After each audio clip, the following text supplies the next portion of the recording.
is it anywhere?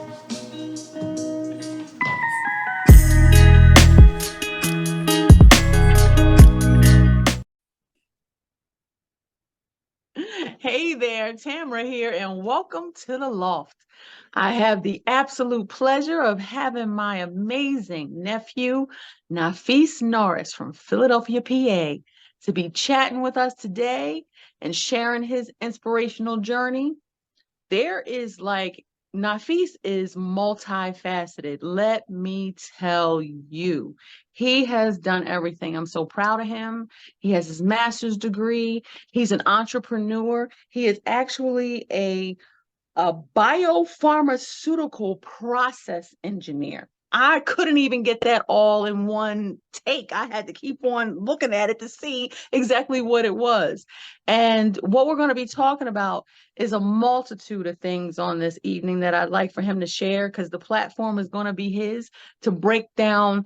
We're talking about STEM, diversity in STEM, and he's going to break that down. But I want him to say hi to you all right now and explain exactly what it is that he does? Hey, what's up, subscribers and all good people? And first and foremost, what's up, Aunt Tammy? Hello, darling. Hello. Um, so yeah, thank you for the introduction, all that good stuff. Um, and I'm gonna let my hair down for this one, because it's been a quite a day, which we'll get into it about. But yeah, to your question, biopharmaceutical process engineer. That is basically making, if I could put it in layman's terms, because if I go into like detail, Mhm. most people get lost, and even I've gotten lost. But it is literally just research and development of therapeutic drugs and medicine and things of that nature, right? So the process part, me engineering the process part, Mhm. um, is engineer like optimizing the process of making the medicine, right? Okay. Scientists Mhm. that discover the medicine, my job is to optimize the process of making it. Like, how can we make it more quicker, more pure, more potent, more authentic and everything of that nature. So my job is to get the medicine out the door as fast as possible, but on the research and development side, and then send off, my instructions or whatever, discoveries Mhm. I have to manufacturing so they can manufacture it on a bigger scale to get the medicine out to the patient. Okay, look at that. See, I have to have my bragging rights on here. I said, I am so glad that you're here to share and we are to conversate about what we're about to go into because you have a unique position. It's unique what it is that you do, especially for being a young Black man, which I think is phenomenal. I mean, you've been interviewed Channel 29, Channel 6, you've been in the Philadelphia Inquirer, you've been in Sun Philadelphia, you've been Atlanta Black Star on interview by them. It's just like so many different people are really tuned in to what it is that you're doing because you are making a change. Your footprint is out there. And it's just like, and and I can't wait to just hear about it and allow the audience to hear about it too. This is just so you can break it down some more for us. What are your thoughts? What are your feelings, especially when it comes to the diversity in STEM? Because you explained to us what it is that you do, but the main topic is what I really wanted to get into on tonight. Yeah, so if I can walk a little bit like to how I got into the field, right? And then, what I've noticed of being Black in STEM, that will kind of like give a little more context. I don't want to leave you people lost and be like, well, what is it? Um, so when I was an undergrad, and I guess we can have a little testimony time too. Hallelujah, bless the All Father. right. Um, but uh, when I was an undergrad, my senior year, actually around this time, a few Mhm. years ago, and I think like 2019, Mhm. I was legit going through it. You know, I wasn't doing that well my senior year with classes and things like that. I was in a situation where I had to, and I was living out of my car in the school parking lot, and I Mm, was taking 5 classes, full class load, doing an internship. I had to drive an hour and 20 minutes away. mm, Um, I just remember, you know, and the dean, like, I just remember, like, my grades were flunking so bad. I went to the dean about it, mhm, and I actually went with a friend that worked with the school. We actually just talked about this the other day. We went to the dean, and he asked mhm, me, "What do you want to do?" And I was like, "Well, I want to be a scientist and all that good stuff." And he was like, "No, to do that, you got to go to grad school." I was like, mhm, "Okay, cool." And he was like, "You're not grad school material." mm, And I said, "Oh my." mm, mm, mm, So mm. I was like, "All right, cool." And I left out of the office. Well, I didn't say, "All right, cool." I said some other things. I bet. I wasn't that saved back then. So so I had so I said, you know what? I was just gonna finish school and just try to, like, just find jobs, and like, working as a tech or something like that. But Mhm, um I had I was living out of my car, and there was one day a lady from church named Miss Carla. I will always mention her name, Miss Carla Green. She was choir director at the church, and she was always very sweet to me. She was very hard on me because I happened to, but she was always very kind to me and encouraged me. And so she mhm, called me one day on a Saturday morning. Mind you, I'm homeless. I'm like struggling with my grades. I'm flunking. And actually, that morning, my girlfriend at the time had broke up with me. mm. I was like, you know how mad you got to be to break up with somebody at 5 a.m.? So, so I was like, yo, come on, man. Like, what I do? But Oh. so at 7 a.m. on a Saturday, Miss Carla calls me and she says, "Hey, can you help me out with this church play?" And I Mhm, was like, "What?" Like, and I told her all that I was going through. I said, "You want me?" She was like, "I just really feel the Lord telling me to tell you to get here and push you to get here." And at 7 o'clock in the morning, she prayed with me over the phone, mm, mhm. and I drove about an hour to Philly to help out with the church play. It was there I met my future professor, Dr. Cameron Barliving, right? Okay. I Mhm, never met a black scientist in person before. And that was just like, oh, my, this guy has a PhD from Cornell. And I'm like, oh, okay. And he asked me, mm, like, what I was doing and things like that. I said, well, I'm taking up biology and I graduate in May. He said, well, why don't you come up for a tour for the lab at Jefferson? So I go up to the tour. I go up to the lab for a tour, and no lie, he was showing me around the lab. mhm. The tour turned into a interview because what I Okay. didn't know was he was the director of operations at the school, Mm. and he was like, "Yeah, just apply." And I was just like, "I ain't got the grades, big dog." So I was so hood just coming in there. But I was like, I ain't got the grades, man. And he was Mhm, like, listen, he said, you have the character and the talent to be here. He said, mm, I'm not mm, really worried about your grades. I think you'll make the grades when you get here. So I mhm. literally went from a 2.8 in undergrad to a 3.8 That is phenomenal. in Mhm, grad school, right? So mm, graduated with a 2.8 undergrad, grad school graduated with 3.8. mm. And yeah, I was in the program within about like 3 or 4 days at tops. And that's Okay. kind of unheard of, getting into grad school like that. Mhm, Um, so I go through grad school and everything like that, and we accidentally found out, well, I accidentally found out that I was the first African American to get accepted into a program like that, and mhm, the first one in North America to graduate with that. So mm, I was just like, Oh, okay. Next thing I know, it's like news stations hitting me up, and I'm like, oh, this is nice. I just want to. Yes. I said I can't be the first person to get in here and fail now, yo. Can I? But so after that, I'm gonna say I went from not knowing what I wanted to do. Well, I knew what I wanted to do, but I went from not knowing like where I would work to having like literally 17 job offers before I graduated. Mm, And I wanted the company that didn't know who I was from the interviews. hmm And I ended up going into a big biopharma company for my first big boy job. And hmm it was, I always tell people like it was an experience that I didn't want, but it was an experience that I needed.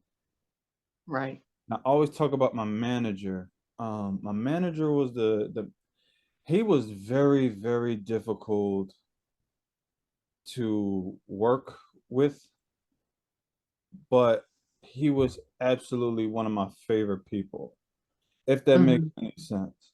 It sure does.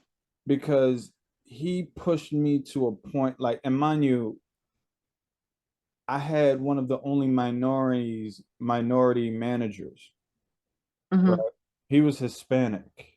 Um, and in biopharma, you don't see too many minority leadership. You don't see too many Hispanics, and you don't see too many, especially Black people in leadership.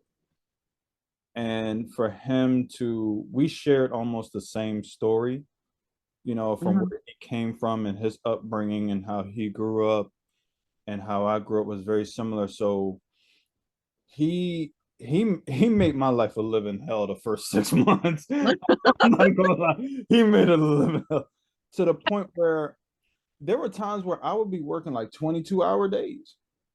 Oh my goodness. Not by like his doing, but hmm it would be by me because it was like I gotta get this right. I gotta cross every T and dot every I because he was on me. Like he was really tough on me.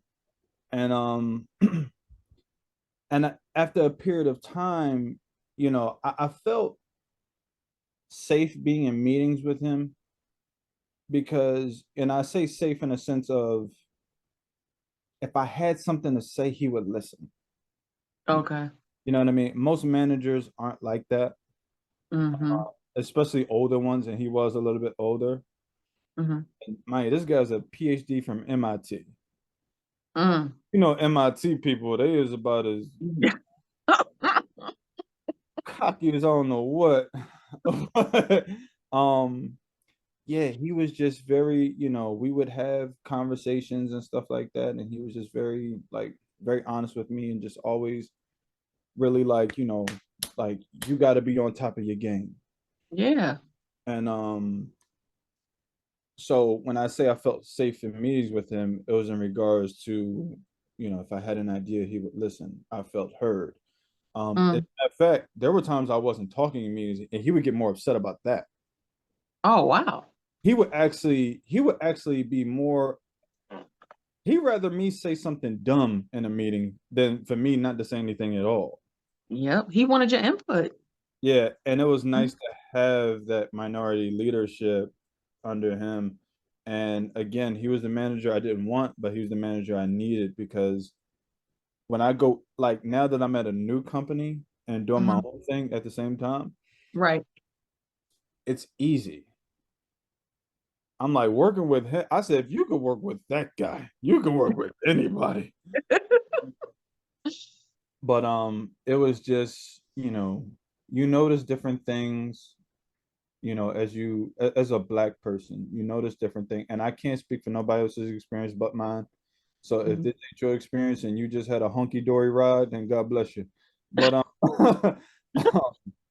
but I would say for me, sometimes it's frustrating um Mhm. to kind of be like I I felt like I had the target on my back anyway with having like the articles and like of being the first Black man to do this, and Right. some people would undermine me and things like that. I had a hard time connecting with people at work Mhm. sometimes, unless they were black. Because black people at work, like y'all can see something and give each other a look like, and y'all know exactly what I can't do that with anybody else. But you know what I mean? And we get see what I'm saying? Like if somebody do something crazy, you know what I mean? Like every black person know what that means. We don't know what it means, but we know what it means. Uh-huh. So I said, okay, cool. So I connected with um it was really nice. I said the only thing that kept me there at Big Biopharma was the black men. Okay. There were actually black men in each department around, Mhm. and we would just meet up for lunch. Mhm. And when I tell you, we were the guys at the lunch table. We would crack jokes and laugh so hard, and everybody would just be like, "Oh my gosh, that seems peculiar." You know what I mean? Like they'll just be like, "What are they laughing about?" And people will come over to the table like, "Yo, we love y'all table. We love y'all table." Uh-huh. Like that. Like, what do y'all be talking about? We was like, we can't tell you that. Because we get fired if we do. But like it was just the brotherhood that we built, and still to this day we all talk. Some of us have moved on, some of them are still there, but Mhm. we still hang out from time to time. Really, really good guys, and we faced our frustrations, with the job Mhm. as far as like, just being black and stuff. Like it's not enough of us. Yeah, that's what I wanted to find out about. What pointed that out and really made you passionate about that? Like, in regards to the diversity in STEM, because there is not a lot of blacks. Like what, what, I mean, I know obviously by sight you could see, Mhm. but it's like you're really passionate about that. Like you've even taught, haven't you went out and taught or spoken to kids to get into that? So talk about that a little bit because I thought that was so interesting that you did that because you were so passionate about seeing more of our culture in that field. So it was three things, right? Three Mhm, different stories. Um, the first story is I was actually at the big biopharma company, and I was sitting. I never liked working in the open office because it's like, yo, mind your business, bro. Um, like everybody can see what I'm doing. Like I had to get a privacy screen on my phone because everybody looking at me like, oh, you like tater tots too? Like, yo, get out my phone, man. But so I was just like, okay, cool. So I was sitting in a private room or like a private office where they have like meetings and stuff. Mhm, Um, I was actually kind of like on my way out, and I was kind of like cleaning up. mhm. And long story short, a guy comes in there. He mistakes me for the janitor. Uh, I was like, mm, Ruh-roh. man, Ruh-roh. now watch this. You know what I mean? I was just like, really, dude. So I just didn't pay no mind until like about like 2 months later. That dude saw me in a lab with a lab coat. He's like, "Hey, how you get up moved up that fast?" Uh-huh. I'm like, all right, cool. But that was the first thing because I was just like, no, you can be black in STEM and be highly successful. And, Mhm, we can do the research as well, right? And mhm. then also the second thing was I want to say 3 months into my job, I was gonna quit. It was actually on a Friday. Mhm. Um, was it 3 months? I started in August, yeah, and I was gonna quit November of 2021. Okay. I was gonna be done with it, like period, like the whole science thing, everything. And then there was a black guy. For some reason that day was just very like stuck up to me. Mhm. There was a guy, he DM'd me on Instagram, and he says, out of nowhere, I had no conversation with this guy for months, nothing. And he says, I just want to say thank you for for you, for your resiliency and things like that. This dude was really giving me my flowers, and I was appreciating it. Wow. And it was just like, because of that, it was like people can see like what I'm doing and then have belief in what they can do. Mm-hmm. And to even go out to the schools. I've been to many schools. Mm-hmm. I want to say like in the last 2, 3 years, I've probably been to like a little over 20 schools now, um, Okay. talking and stuff like that. And there was one fifth grade girl Mm-hmm. that wrote me. Her mom reached out to me on Facebook. She says, "Hey, my daughter's school would love for you to come up there." Mm-hmm. And this was in February of 2022. And so I said, "Okay, cool. Yeah, I'll come up there and then speak to the class or whatnot." Come to find out, it wasn't for me to come speak to the class. It was for them to like actually kind of like talk to me. Oh, wow. Her daughter actually did her Black History report on me. Now, wow, that's deep. I was like, what? um, her daughter did her Black History report. I was like, she knew me better than I knew me. I was like, oh, I did that. Yeah, he's born in 1994. I was like, oh, why you find that out?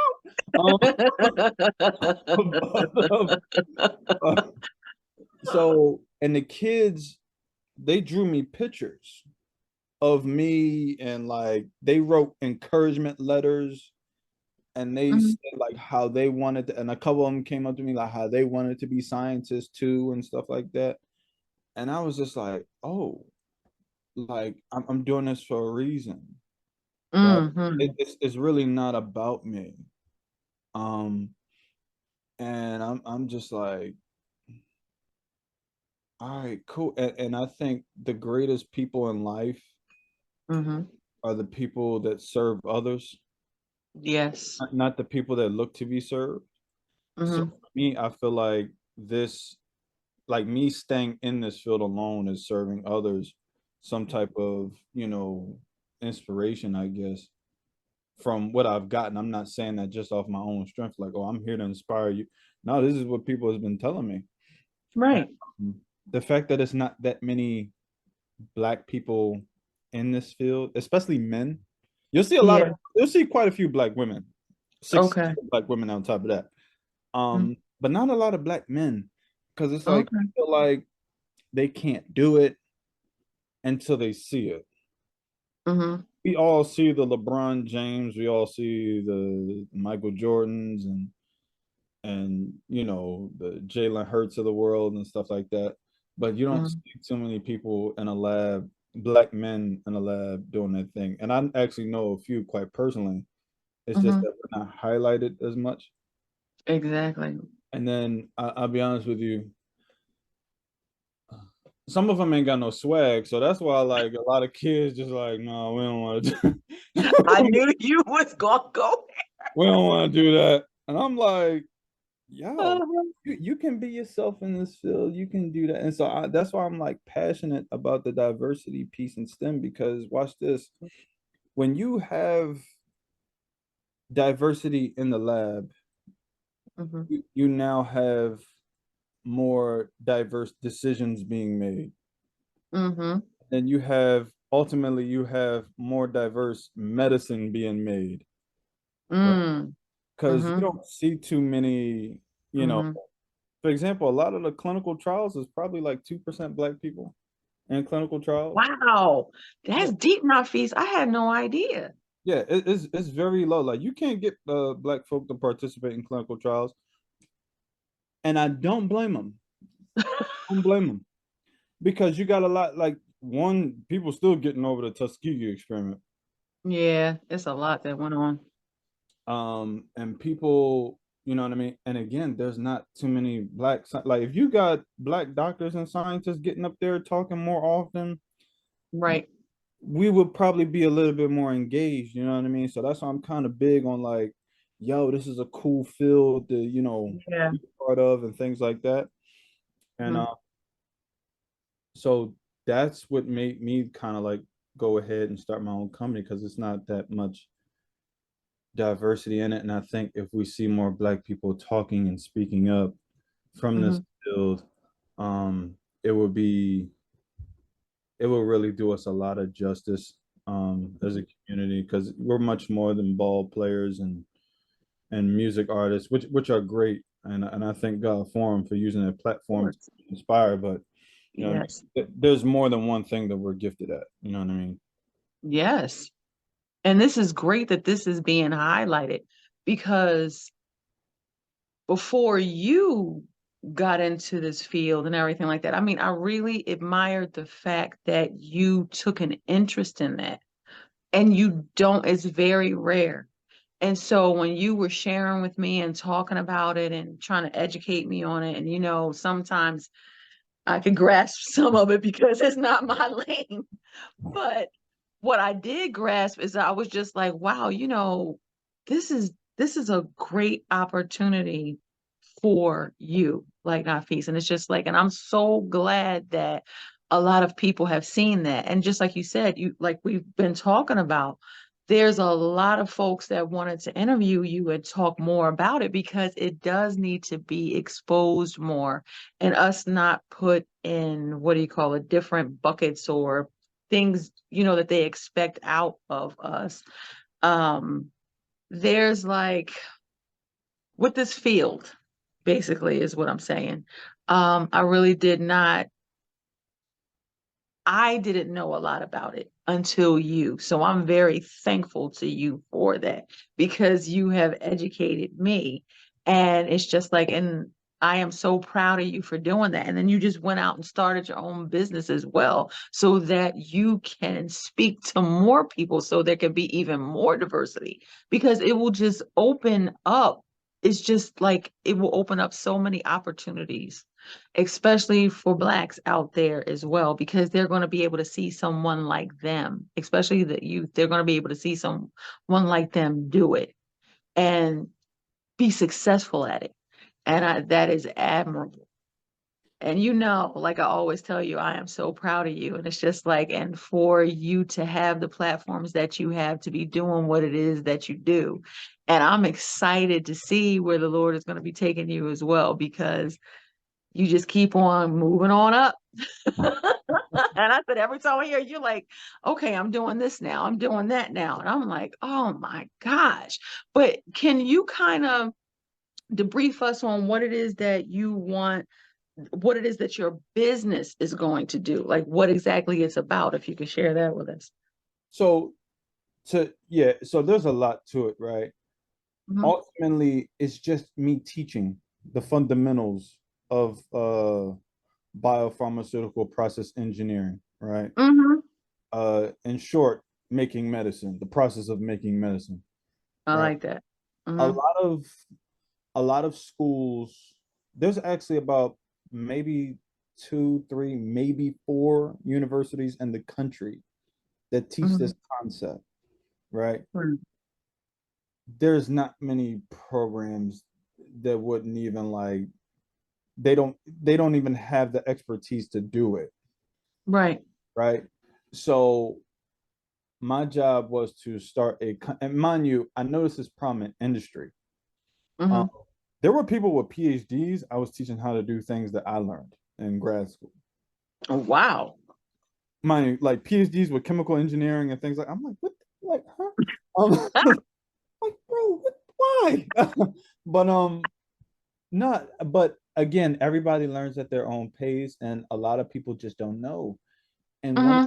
the biggest issues in biopharma, believe it or not, is human error. Okay. It accounts from what I've read, it accounts for 46% of mistakes in biopharma. Mm. Like that's really a big problem.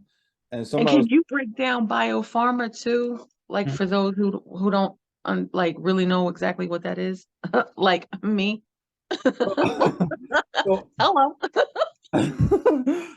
so biopharma is just really just you have so many companies that make medicine.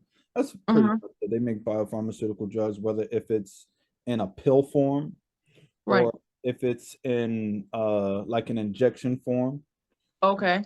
Like pretty much all those commercials you see with like have you suffered from a rash and things like that? And they keep you from being with your Yeah. family. Yeah. And then you see the little lady just like stretching her arm like, oh, and she's depressed and she's like, oh God. Her kids outside playing, and one kid just like, mommy, come outside. Like, yeah, that's us. That's what we do. Um, we make those drugs. You know what I mean? Yeah, so biopharma is just a place where we make therapeutic drugs. Okay. Research and development takes place. Biotech and biopharma go hand in hand. Biotech is more so of a, I would say they go hand in hand, they work together because you got a lot of biotechnology that's coming out. So you need that Mhm. skill set to produce like the correct medicine and things like that. Um, Okay. so yeah, I would say biotech is more of a skill set. Biopharma is more of a business, and I'm pretty sure professionals probably gonna correct me on that later. But whatever, man. I'm still young in my career. Leave me alone. Yeah, and so like, and I'm not saying I was like, I've heard of everything that you're talking about. I just never really took the time to research it or to get in-depth answers to that question. So I appreciate you breaking that down because it's just like I did. I always wanted, you wonder, I can kind of see what the umbrella is or what the umbrella was and the little things that fall underneath of it, but you broke it down a little bit more to give me greater understanding. So that's So good. yeah, and I think the cool thing is I just got so excited just remembering it. So we got different sections of biopharma, right? Uh-huh. You have the, for example, I'll just give a because there's so many. You have Mhm. like the cell line development team, right? Those Mhm. are people that choose out the cells that we're going to use. For example, there are different cells from, it may be a cell from a plant, maybe cell from an animal, stuff like that, that may work for a particular disease or just type of research, right? Okay. Right. So you have that team, like they study all the small scale stuff, right? Which is really Mhm. important. Because if they jack this thing up, we all jacking it up. So that's where you have like, the scientists in the labs, like they're working to see which like what works for what. Um, Mhm. and then you have another department, which is my department, which is called upstream slash cell culture, which Mhm. is okay. You can have like 100 cells worth of medicine in a tube, right? Mhm. It will work for one patient, Mhm. but you got 2 million people with the same issue and disease that need this medicine. So Okay. what I'm able to do is take these 100 cells Mhm. and turn them into 60 million, right? Oh, okay. That's just on a small scale, right? Wow. I Mhm. don't know how much we can grow on a large scale.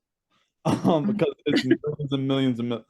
So for me, I'm able to take, excuse me, I said 100. I'm able to take 10, like 1 million cells and turn it into about 60, Okay. right? Because you got Mhm. to think 1 million cells is probably like that big, Mhm. and like 60 million cells is probably like a full jar of stuff, right? Wow. Because I have to be able to like replicate these cells and make them bigger and grow like the process of medicine and stuff like that. So Okay.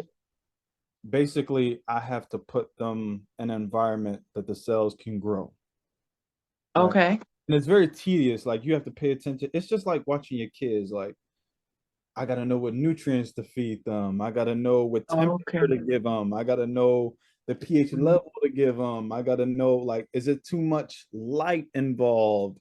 Like Okay. stuff like that. That's very tedious. Mhm. Then you have another team called the purification team, right? Mhm. So you know what I mean. We give our stuff to them. You know what I mean. Um, Mhm. that's just, it's like juicing, right? Mhm.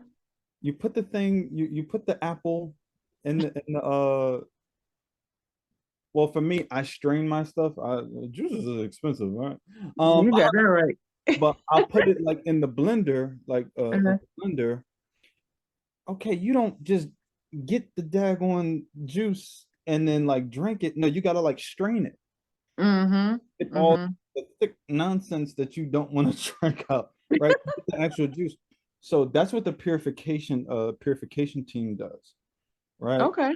So their job is to get all like the, I keep getting ready to say sins and iniquity because yesterday was church. Um, they got to get all the impurities out. Uh-huh. Um, you know what I mean, of the medicine, and then you have a team called the pharmacokinetics team. Okay.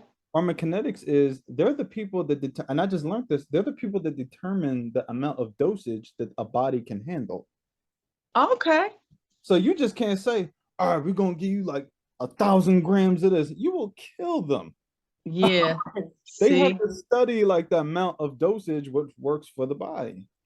So yeah, I that's actually just amazing. met a black guy on the pharmacokinetics team. Um, so yeah, there's different teams for different things. So biopharma is broken up relatively like into small bits and pieces in different departments that all integrate together to come up with one very expensive drug. Um, Mhm. but yeah, that's how it works for the most part. So they all come together as one to formulate something to be able to give to Mhm. whoever it is that needs it. But there's so many different parts to it, which is just, it blows my mind Yeah, because we just so quick to go to the pharmacy or go to the store, get a pill and pop it. You know what I mean? Okay, this is what this does for this, and this is what this does for this. But what you do, you are a part of the greater scheme of things as to breaking it down. There's so many different functions involved in it, yeah. which is amazing to me. And for example, like you have an analytical team too that has to analyze like each step of what Hmm. we do, and they're like, "No, this is jacked up. Y'all might want to go back and do this, do this, right?" You have so many different moving parts, and you know what I mean. There have been people on the analytical team I've never met. You know what I mean? They got to analyze my work, but we all come together to just get one job done. It could take Right. it could take two years, and it can take 20 years to come out with one drug. I, Mm. I believe Tylenol took about 8 years to create and get approved. For real? Yeah. That's a fun fact. Yeah, fun facts. I said that is interesting. I had no idea. The fastest drug I've ever seen come out Uh-huh. was a drug called Keytruda, and Okay. that is a drug that I believe it deals with multiple myeloma, a certain type of Okay. cancer. That drug Okay. took 2 years to come out. That's the quickest I've ever heard, minus the COVID vaccine, which took like 3 days. But but, yeah, Keytruda is probably like the fastest drug to come out, um, Uh-huh. which took 2 years, and I think they released that I think in 2021, 2020, something like that. Okay. So yeah, drug can take a while to, this is no easy thing, and there's millions of dollars that go into this stuff. Like for example, there was a company that missed one ingredient. There was a mismeasurement of one ingredient, and they had to dump $74 million of product down the drain. $74 million? Do you know what we could do with $74 million? They threw it in the trash. Yeah, I was like, Jesus Christ. I said, we I said, we got all this money for everything else but black people, huh? But Jesus Christ, just throwing it away like it ain't nothing. Like, oh, sorry, don't need it. Mm, mm, mm. But yeah. So even just going into my business, back to that point, I teach them all of that, just the fundamentals and the process, right? Um, Mhm, because again, schools don't offer this, and for me, mhm. I'm different because I travel to you. You don't have to Okay. spend the money to come out to me. Uh, Mm-hmm. and there's a lot of industry professionals that don't know, like they're in the business and they don't know all the fundamentals, you know. Mm-hmm. And so what I do is I save you time and money, right? Right. Because typically these companies, like some companies will charge you like 8 grand a day. I'm Mm. charging you a fraction of that. And what I'm Mm-hmm. offering is simply exposure to your students. Right. I'm offering exposure in two different ways. One, diversity. Uh, Mm-hmm. you see a black man teaching about this stuff and know this stuff. Another black person is 9 times out of 10 is going to be like, oh, I can probably do this too. Mm-hmm. And Mm-hmm. I also offer exposure in a sense of um I lost my train of thought. I offer because in undergrad, when you're taking like biology, it's Mm-hmm. biology or like whatever, like chemistry, the only thing they kind of really offer you is like, hey, go to medical school, Mm-hmm. or hey, you can be a lab tech. Like, so either I got to go to school for 12 years, Mm-hmm.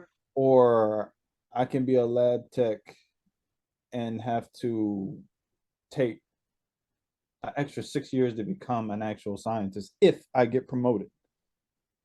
Okay.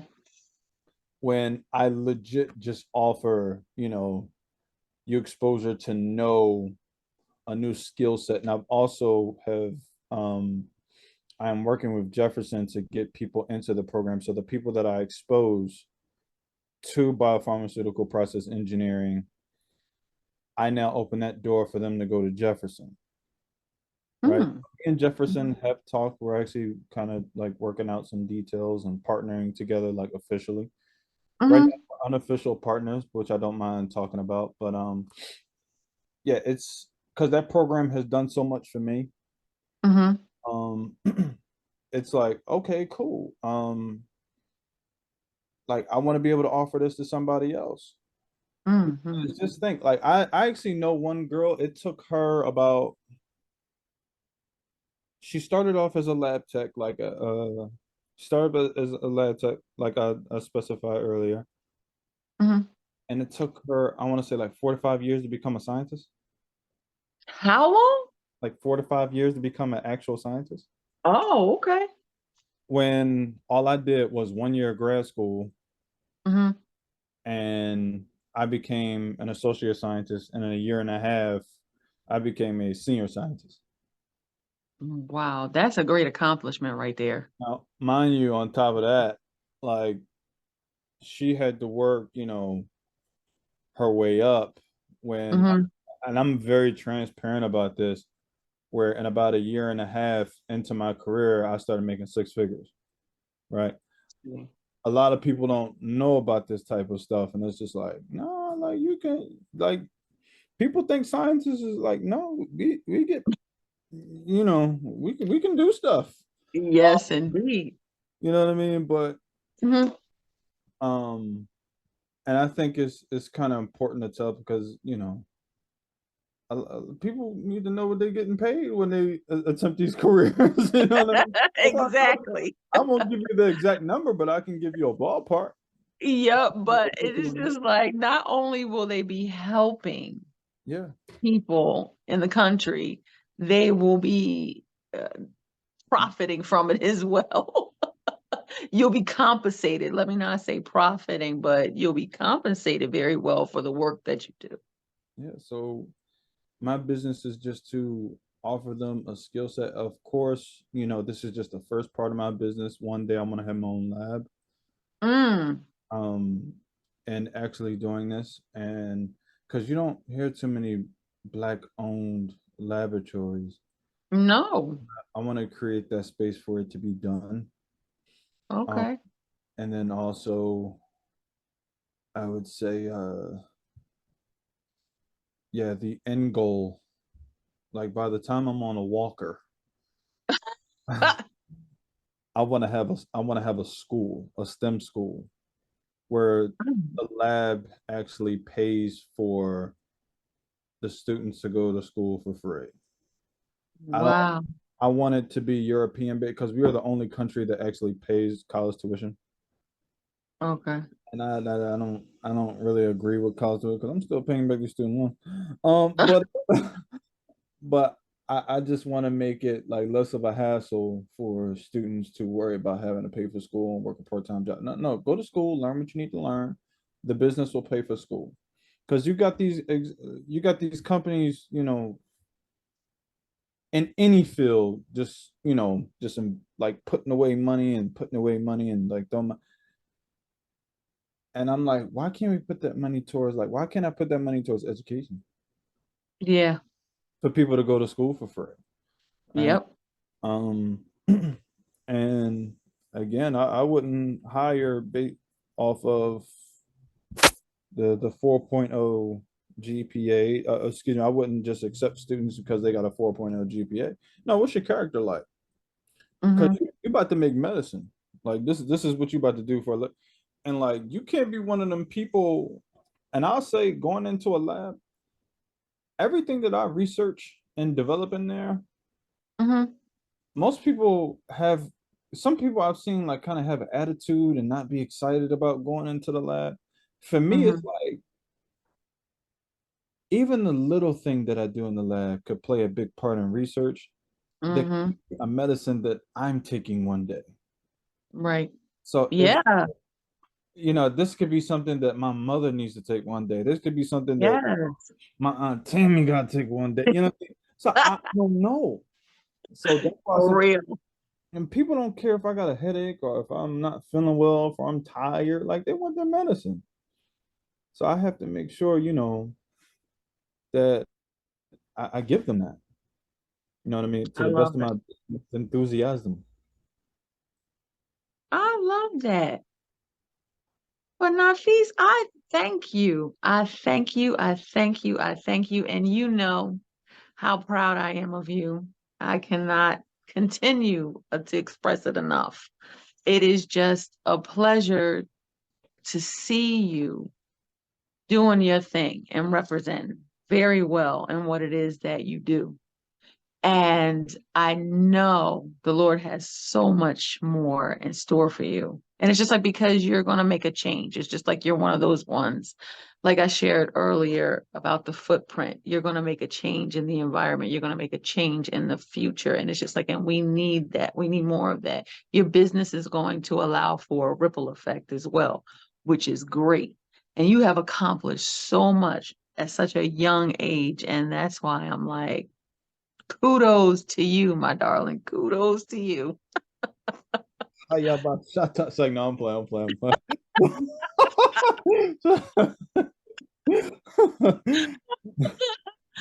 Well, that concludes, unless I'm not going to conclude, I'm going to leave it open. If you have any last minute things that you would like to share with our audience, like some inspirational thoughts for them to leave them with. Yeah,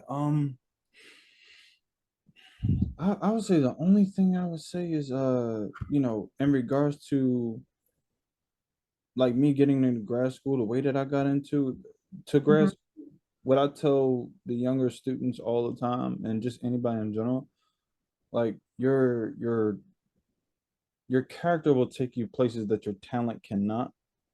Oh, okay. So you have a lot of people with a lot of talent, you know what I mean? But your character will take you so much further than your talent can ever can. You know what I Hmm. mean? Network, especially for anybody young watching this, like get to know people, like put yourself out there, be a go-getter. You know what I mean? And don't work for the money.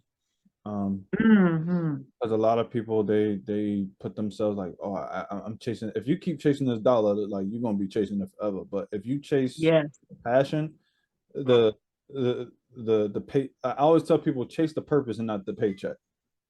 Okay. All right. When you chase the purpose, the paycheck will chase you. You There know. you go. So I'm just like I was just chasing a purpose. You know what I mean? And next thing I know, I can go to the mall in peace and you know what I mean. Buy some stuff. It's like no, but And I would say for the all my black folk invited to the cookout. Mm. Not the I'll leave that joke for off the camera. But I think if you really black, you know what they mean if you invite to the group.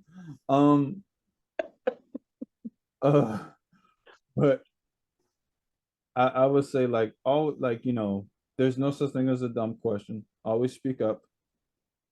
Um Mhm. especially if you're in meetings and things like that. Always put your ideas out there. Mhm. It's okay to work hard, but it's also okay to ask for help. Right.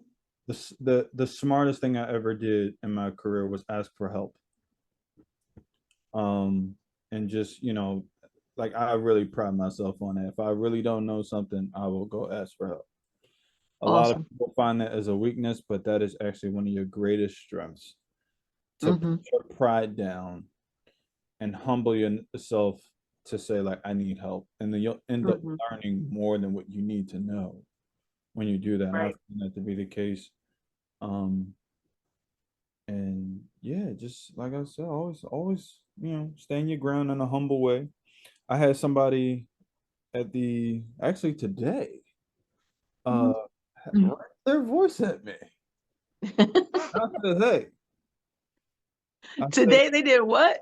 they raised their voice at me. Ruh-roh. Yeah, and I said, you know what? I said, tell you what, here's what we're gonna do. Um, I'm gonna make the executive decision, Uh-huh. and oh God, see, in church we learning about being disciples of Christ, and today I really was like, I ain't trying to be a disciple right now. Um, but yeah, I was just like, because a lot of times we can just be like, oh, I need this job and da da da. No, go somewhere where they allow you to think. Right. You know what I mean?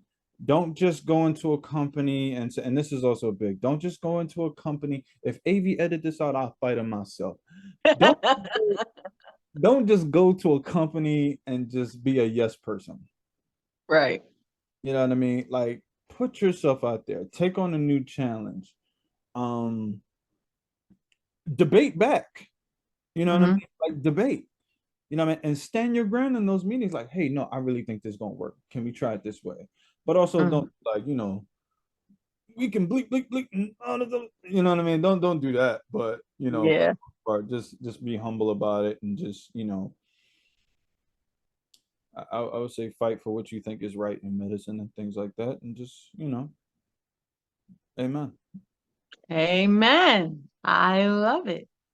And again, I thank you so much for taking the time for your auntie to come on and discuss um, the diversity in STEM. You have educated me once again. And I just like to say to the audience, remember to hold on to your dream and each and every day take those steps and those strides to fulfill it. Thank you for joining us, and bye bye for now. Have a wonderful night.